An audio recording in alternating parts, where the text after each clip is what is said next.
So, hey, my name is Chris, and I talked about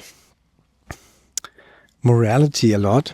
And in the last video, I talked about how morality is using ontology and teleology for kind of the way it judges the world, right?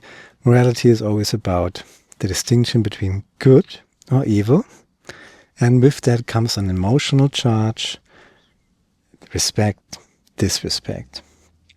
Good, evil, respect, disrespect. That's morality. And some say, and I do too, morality is the fruit from the tree of the knowledge of good and evil. That's probably in your book. Check that out. Morality is something that can be very destructive because it's very emotional, very personal.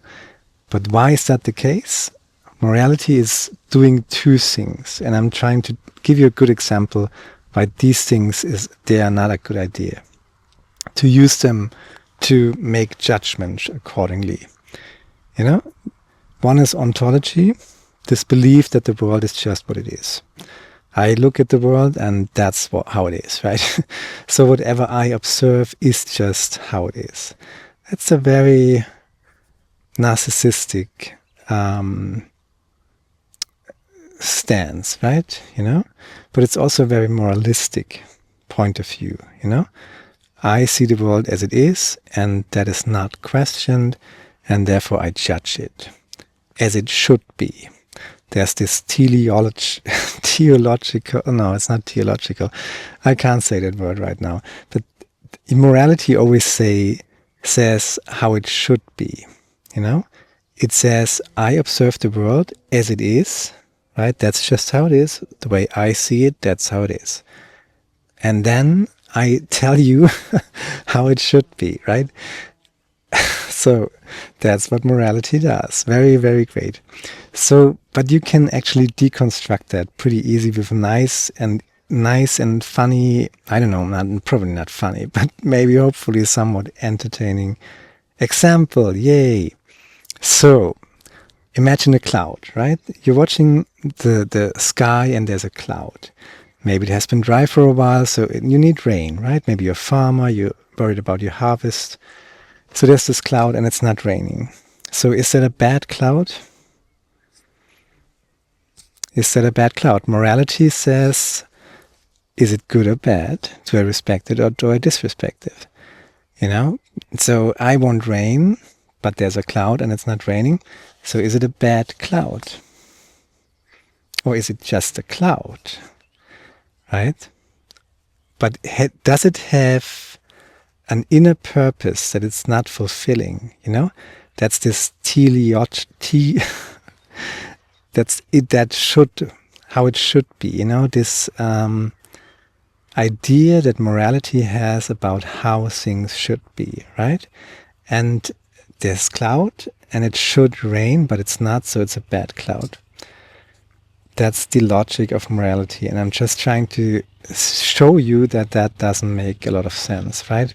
Because the cloud is not even a cloud. The cloud is just a cloud because we observe it from afar, right? If we would stand in the cloud, that would actually be fog, right?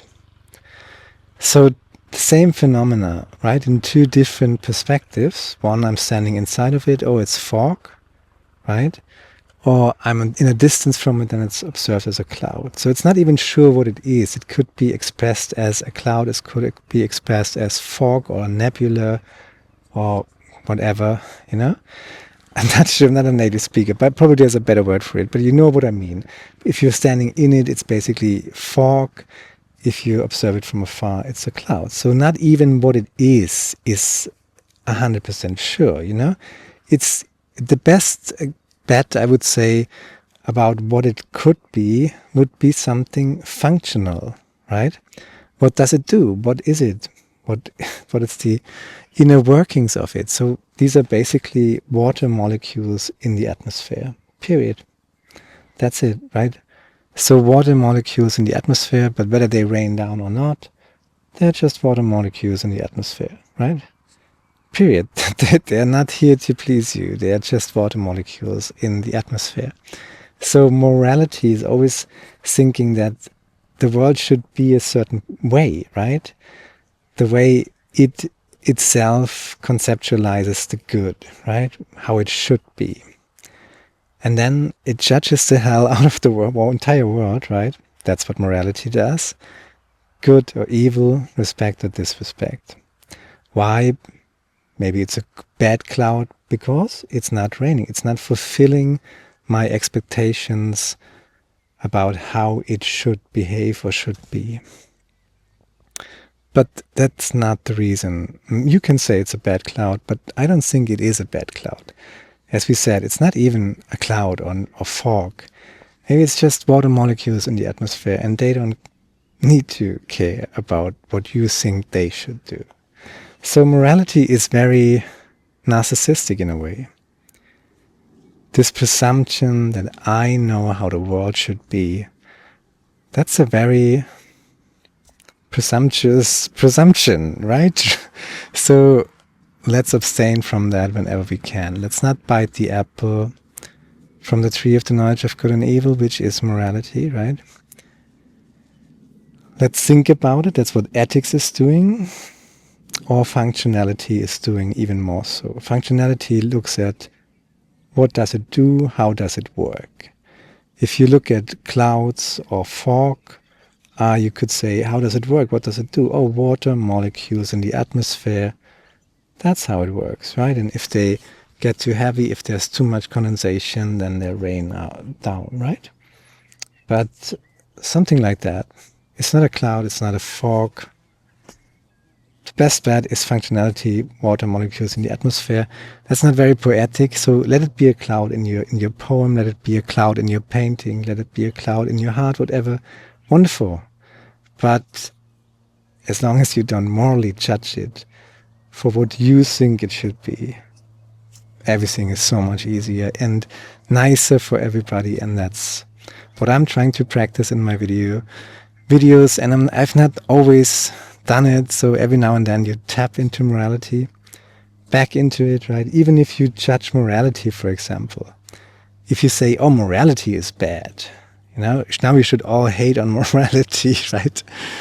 That's, of course, a moral observation in itself, right? If you hate morality, you're still doing it. You're just projecting it onto itself, So that's kind of just as destructive as before, right? So abstaining from morality, not just questioning why it is good or bad, but what does it do? How does it work? And to make that a habit, you can just learn how to be mindful. Learn how to meditate, right?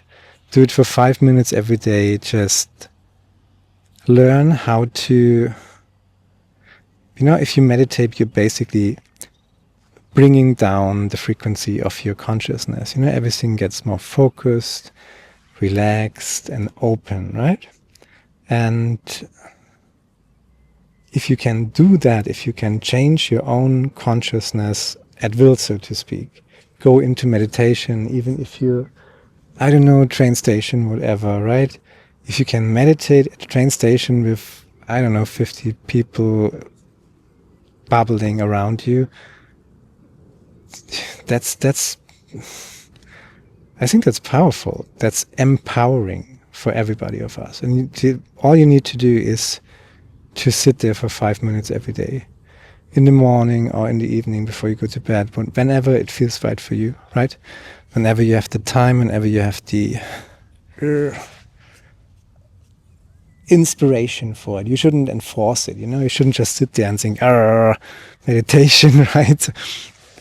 No, it's not like doing sports or something, you just have to, that is the hardest thing, you just have to sit there and shut up, right? It's really that simple. But it's not easy. Simple, but not easy, right? But do it for 5 minutes and you're cultivating your own consciousness and your own mind. And then you can realize, oh, I'm tapping back into morality.